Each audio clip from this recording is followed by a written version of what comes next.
मैं पहले भी एक बार मीरापुर मेरा आना हुआ था और तब मैं सिर्फ आपकी बेटी के हैसियत से आई थी। आज आप सबकी दुआओं के बदौलत एक पार्लियामेंटेरियन की हैसियत से भी आपके बीच में आई हूँ। लेकिन पहले मैं आपकी बेटी हूँ और बहन हूँ और आप लोगों से हमारा जो ताल्लुक है वो वोट का तो है नहीं क्योंकि एरिया अलग हो गया, लेकिन दिली लगाव है, दिली ताल्लुक है क्योंकि आपका क्षेत्र वो खुशनसीब क्षेत्र है जिसे मेरे वालिद साहब ने अपने अंतिम वक्त में उन्होंने यहाँ की पैरवी करी, यहाँ की सरपरस्ती करी और आपको ऐसा उनका वक्त मिला बेशकीमती कि जब वो अपनी राजनीतिक जीवन में परिपक्व हो गए थे तब उन्हें आपकी खिदमत करने का मौका मिला। इसीलिए मुझे लगता है कि आप लोग उन्हें आज भी अपने दिल में जिंदा रखते हैं, उन्हें याद करते हैं और बस यही ताल्लुक है, वहीं से ये डोर चली आ रही है। और मेरी बस आप सबसे यही गुजारिश है कि इस प्यार को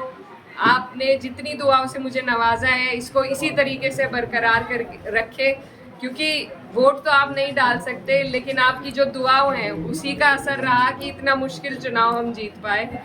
और मैं भले ही अपने क्षेत्र की पैरवी करूं लेकिन आप लोग मेरे से दूर नहीं हैं, बहुत नज़दीक हैं। जहां भी जिस भी लायक में हूँ, आप लोगों का कोई ऐसा काम, कोई ऐसी अड़चन जिसे मैं दूर कर सकूं तो वो मेरे पास ज़रूर आइएगा आप। और इंशाल्लाह जैसे मेरे वालिद साहब आप सबके लिए खड़े रहते थे मैं भी उसी तरीके से खड़ी रहूंगी।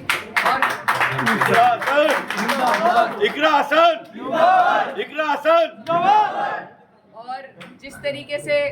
संसद में मैं अपने क्षेत्र की आवाज़ उठाती हूँ, आप लोग भी दूर नहीं हैं। मैं कोशिश करूँगी कि मेरी जो लड़ाई है, मेरी जो आवाज़ है उसमें आपका भी हिस्सा रहे, आपके लिए भी मैं आवाज़ उठा सकूँ। और ये घर हमारा पुराना घर रहा है, नज़ीर भाई हैं, इनसे पुराना ताल्लुक़ है, तो ये ताल्लुक़ ये इसी तरीके से बरकरार रहेगा। और क्योंकि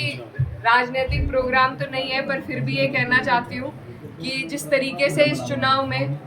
हम लोगों को सफलता मिली, पार्टी को सफलता मिली, तो अब बस सभी में जोश है और बस कोशिश यही करनी है कि आने वाली 27 में सरकार को आपको और हमें मिलकर बदलना है, क्योंकि जब तक सरकार नहीं बदली जाएगी तब तक आप और हम कहीं ना कहीं पिसते रहेंगे। तो इसलिए ज़रूरी है कि अभी से आप अपने जहन में इस बात को डाल लें कि जब मौका आएगा तो यहाँ से हमारे राष्ट्रीय अध्यक्ष अखिलेश यादव जी के हाथों को आपको मजबूत करना है। और सरकार 10 साल से हम झेल रहे हैं, अब की बार मेहनत करके बिना किसी उसके सबको एकजुट होकर उसे बदल के दिखाना है, अपनी सरकार बनानी है। तो 27 के लिए आप लोग अभी से मेहनत में जुट जाइए। और उससे पहले ही आपके यहाँ उपचुनाव भी है,